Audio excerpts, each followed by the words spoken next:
Ya, kembali bersama Bu Menteri, Bu Retno. Bu Retno tadi juga sempat mengatakan bahwa biarpun usia tidak muda tapi selalu fit gitu ya. Ada olahraga khusus nggak sih, Bu? Olahraga setiap hari. Setiap hari? Aku berusaha ya, berusaha Berapa setiap hari. Kalau durasinya biasa berapa lama itu? karena masa tidur, waktu tidur juga nggak jelas sih ya. Iya, Kalau normal ya tidur dengan baik. Kalau ada emergensi ya berarti nggak tidur. Tapi dengan pola yang seperti itu, begitu bisa tidur, tidur.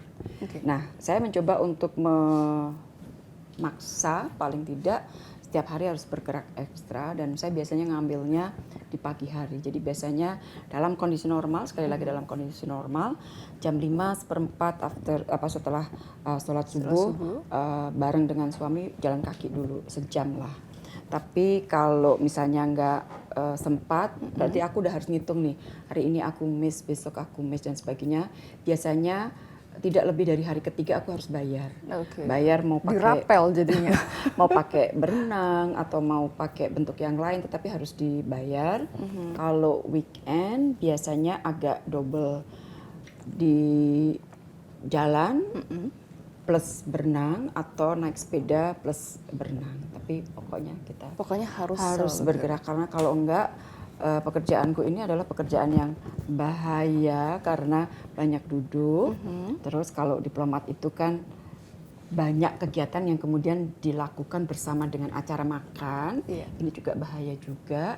Makanya kita harus betul-betul disiplin, menjaga diri bahwa kita harus olahraga teratur. Dan aku kalau pas jalan pergi ke luar negeri ya, pas ada dinas ke luar negeri, sampai transit pun aku hitung. Jadi aku udah terbang berapa lama, aku nggak bergerak, begitu turun transit misalnya di satu tempat sebelum terbang lagi, ada waktu 2 jam, itu 1 jam itu aku lakukan untuk olahraga. Jadi kalau di airport orang kan belanja ya, belanja kalau aku atau jalan, tidur gitu ya? Kalau aku jalan, dari ujung airport ke ujung airport, terus aku lihat sampai udah mau 10.000, udah berhenti. Itu udah lumayan keringetan, terus naik pesawat lagi. Begitu sampai turun, itu biasanya aku bongkar koper, ganti pakai baju olahraga, aku olahraga dulu. Jadi pokoknya sangat disiplin ya untuk di dalam menjaga. koperku itu selalu ada baju berenang, ada baju untuk jogging atau untuk jalan termasuk kaki. sepatu olahraga untuk lari dan jogging. Itu wajib ya jadinya wajib. Kalau perempuan biasanya wajibnya di tas lipstik gitu ya atau bedak gitu. Ibu malah justru hal-hal yang serunya kalau misalnya kayak pas sidang umum PBB ya, di New York itu kan setiap September itu kan pasti semua menteri luar negeri seluruh dunia ada di situ gitu kan.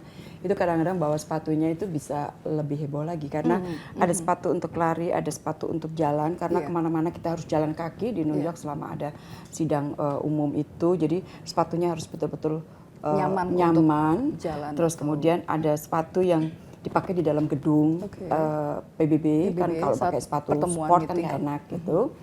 Terus ya ada sepatu yang cantik-cantikan lah, kalau kita malam ada undangan gitu, kita pakai sepatu yang lebih sopan lagi. Jadi pakai sepatunya macam-macam. Harusnya tetap perempuan ini ya, banyak perempuan harus ya tetap terlihat keperempuanannya. Nah, ini juga bisa dikatakan adalah prestasi Ibu sangat segudang gitu ya. Ini termasuk menteri yang tidak di reshuffle, karena beberapa kali lah reshuffle dilakukan oleh Presiden Joko Widodo. Salah satunya juga mungkin banyak sekali prestasi, tadi dikatakan di New York kan kita menjadi Ibu atau Indonesia ini mendapatkan 144 suara Indonesia. Gitu. Prosesnya seperti apa? Kan tidak mudah sebenarnya. Itu prosesnya kalau diceritakan mungkin satu film kali ya. Jadi satu film bagaimana kita berkampanye. Jadi intinya kan begini, kita sudah memutuskan bahwa kita akan run untuk sebagai anggota tidak tetap Dewan Keamanan PBB untuk 2019-2020. Nah, untuk mencapai itu, jalannya yang pasti tidak datar. Jalannya yang pasti tidak sepi.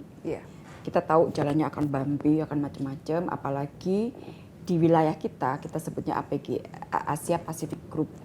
Itu ada 2 calon untuk 1 kursi. Di beberapa grouping wilayah yang lain kadang-kadang kursinya 2, yang maju 2. Jadi dia sudah enak gitu kan. Sudah enak. Nah, kalau kita betul-betul bersaing. Nah, saya dan tim saya sudah mengatakan bahwa this time kita harus bersaing dan kita memakai program untuk bersaing. Karena kita nggak punya uang.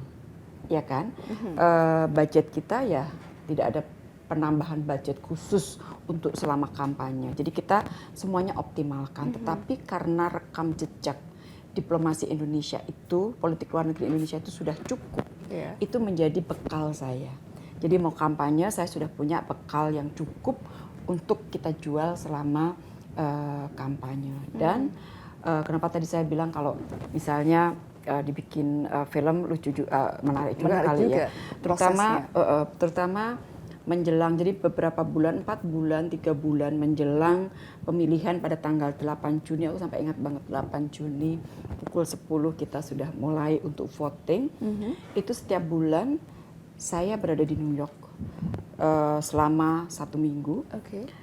Berada di sana betul-betul kayak buka warung di gedung UN. Jadi saya duduk di situ, saya ketemu dengan hampir semua negara. Dan pertemuan saya tidak hanya 1 kali, tetapi kadang-kadang harus saya lakukan beberapa kali dari level duta besarnya sampai level menterinya, sampai macam-macam lah, untuk meyakinkan kepada mereka bahwa kalau kita duduk di sana, kita bisa memberikan kontribusi kepada dunia. Jadi suara Indonesia bukan hanya suara Indonesia, tetapi Indonesia mewakili suara-suara yang tidak duduk di situ, terutama adalah suara-suara negara berkembang. Jadi ada proses diskusi, ada proses untuk tanya jawab. Jadi tidak hanya saya ketemu satu persatu, tetapi saya mendatangi juga grup-grup. Misalnya saya ketemu dengan grup Afrika, saya ketemu dengan Liga Arab, saya ketemu dengan kelompok-kelompok lah. Dan pada saat kita ketemu, kita menyampaikan. Jadi kayak visi misi lah.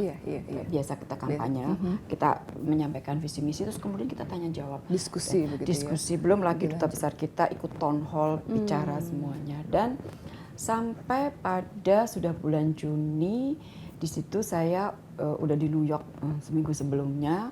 Tapi selama di New York juga kadang-kadang saya keluar harus ke negara-negara Karibia, masuk lagi ke New York.